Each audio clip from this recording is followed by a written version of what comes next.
How much have you followed Plattsburgh's politics while you were in Seattle? Plenty. I come back once a year. I have come back once a year since I've been away.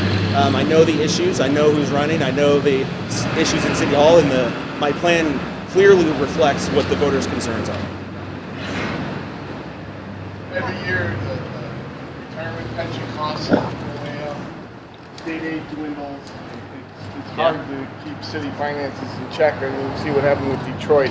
Yeah. How can you implement your plan and keep costs stable at the same time? Well, again, part of my plan is very clear. It specifically outlines implementing technology to reduce the cost of delivering our services. Other steps that we could take is, as the mayor, my job is to sit down with labor groups to directly negotiate contracts versus having third-party services or third-party services do something like that. So, there's a way that we can generate revenue in the city, which would generate revenue as well as decrease expenses, and that in turn will put us in a better financial situation. Any examples of what? Oh, well, there's a great example. Mr. Duquette sat in front of a common council. You were there. And he said, look, there's an opportunity to develop our waterfront for a city marina. That alone would start to bring in some revenue. We have a community development office that's accountable for creating tourism, creating opportunities for investment that's underfunded. So we work directly with that office to create those opportunities to increase businesses, small businesses, and tourism in the city. What types of technology would you implement? It really depends on what the department needs. A lot of the services and a lot of the technology that I've implemented are enterprise systems that we can deliver anything from licensing to bill paying online. So it really depends on what we look at. And part of the analysis and part of my job is to work with the IT department as well as interns to determine that.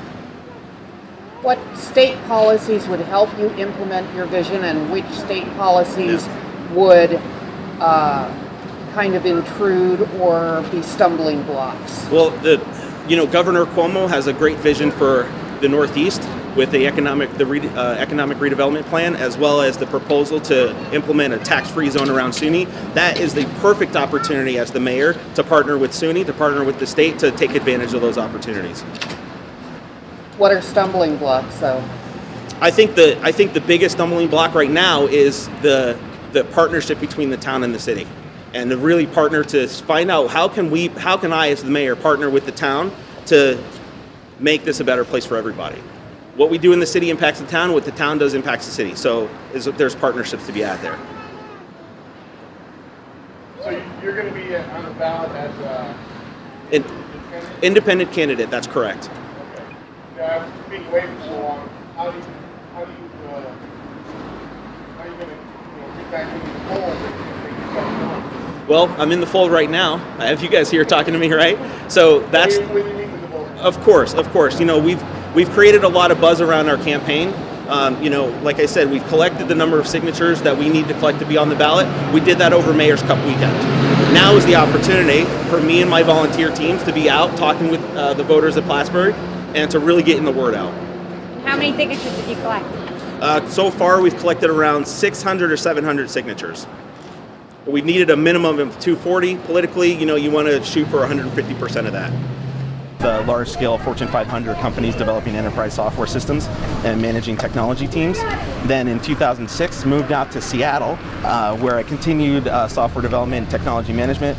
Completed my master's in business with the University of Washington Foster School of Business with a focus in technology management, and then started to do my more entrepreneurship stuff, which had nothing to do with technology. Actually, I retired from technology and started focusing on other business models. So do you have any political experience? This is my first run in politics, and I think that certainly helps. I'm not beholden to any sort of political group or beholden to any infighting. So, yeah. So why now? Why politics?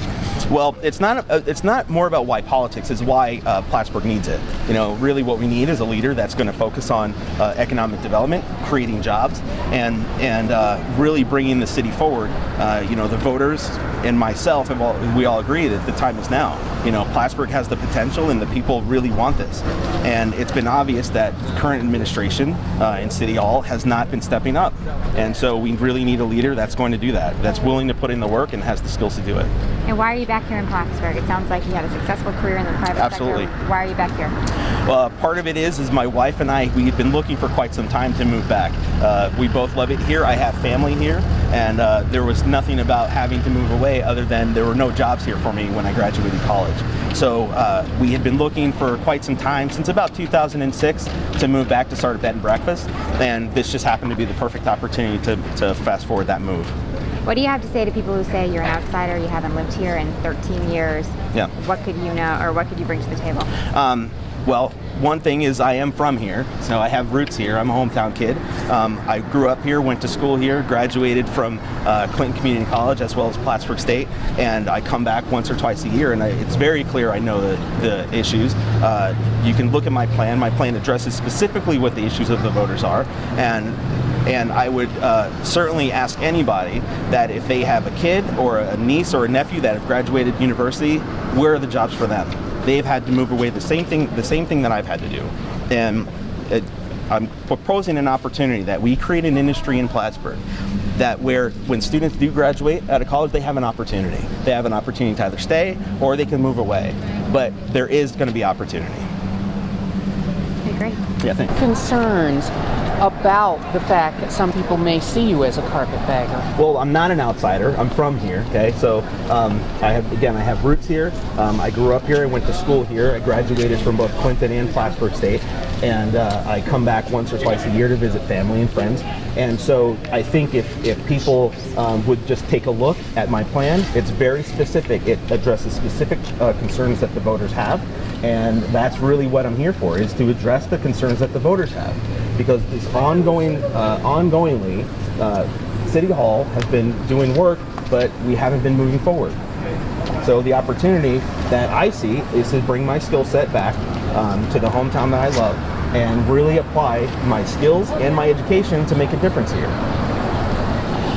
The local paper today, the Press Republican, had the article from Jim Calnon Sure. saying things weren't filed properly by Yeah. you and the Democratic candidate, and saying that shows a lack of responsibility. Okay. How do you respond to that? We've submitted exactly what we needed to submit based on the New York State Board of Elections. We worked quite closely with the New York State Board of Elections to submit the appropriate reports with the appropriate timing, so it's a non-issue for me.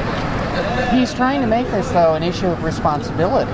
It's not an issue of responsibility. Again, I've submitted the appropriate reports with the appropriate timing based on the New York State Board of Elections. Why do you think he's trying to make that an issue? You'll have to ask Jim. Honestly, I don't know. You'll have to ask Jim. Yeah. Melissa, any questions? I think my only question is just kind of, I guess, what makes you stand apart from everybody else? Yeah, sure. It's certainly my skill, my ability to connect with people, build these partnerships, the vision that I have. It's not just a vision, but there's actual clear steps to take with clear results to get produced behind my plan. I think if you look at anybody else's plan, if they even have one yet, that there isn't anything like that. So you just take a look at my plan, and my plan addresses specifically what the voters' concerns are. And that's it. Can you share with us some of those specifics? Sure. Like, how about developing our waterfront? You know, right now we have this piece of property down here at Dock Street, which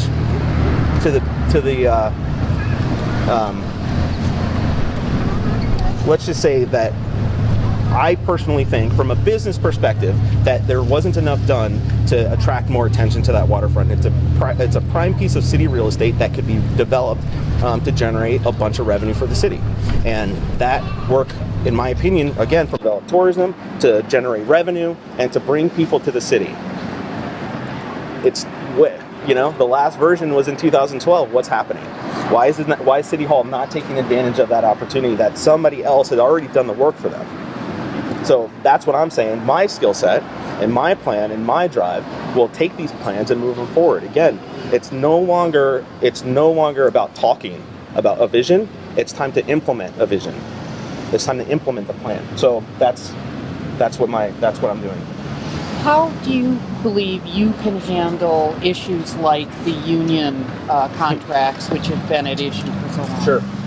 Well, one thing, as the mayor, my job is to sit down face to face. Appropriate thing to do. To sit face to face, to treat people with respect, with some professionalism, and treat them fair. And that's really everybody wants that. I want that, you want that. Anybody who goes to work, all they want to do is they want to go to work, have some pride in their job, and then go home. They don't want to have to fight with their boss, fight with their manager, and worry about, you know, being attacked. So, I'm going to ask, what good things have you seen change in Plattsburgh over the last few years? it's hard to say, to be honest, because I come back every year, once or twice a year, and I talk to my friends, and nothing has changed. Nothing has changed, okay? And it's just time. You know, it's time. We have like everybody I talk to, myself included, I agree, we have the potential. We have everything we need to become the economic hub of the Northeast New York. And we're just not taking advantage of that. So that's the opportunity. Okay.